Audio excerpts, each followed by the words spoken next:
Elle croit savoir qui a enlevé son fils. Parmi d'autres, selon elle, il y avait cet homme sur cette photo.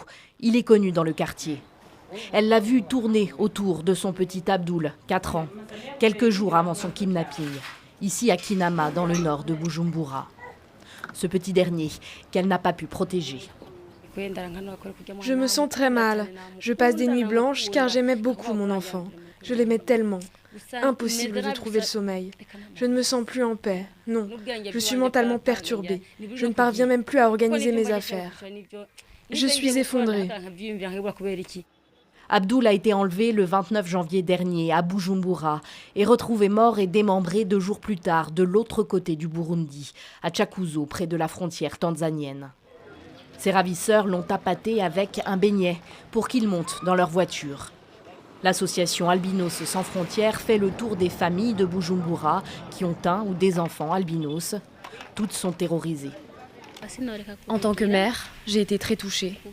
Voir ces criminels qui ont sauvagement assassiné cet enfant, j'ai peur. Je dois surveiller mon enfant, surtout le soir. On doit rester ensemble, à la maison. Même à l'église, on reste ensemble. Je veille sur lui comme je veille sur ma propre vie. Albinos sans frontières a répertorié 28 assassinats similaires ces 15 dernières années. Les victimes sont souvent jeunes. Leurs corps ont été affreusement mutilés. Ces crimes rituels touchent une population déjà très marginalisée au Burundi. Déjà, la naissance d'un albinos crée des conflits au sein des couples. Par exemple, Abdoul ne vivait plus avec son père.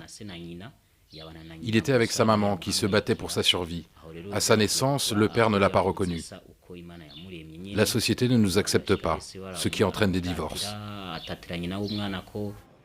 6 jours après l'assassinat d'Abdoul, 2 hommes ont été condamnés à la prison à perpétuité.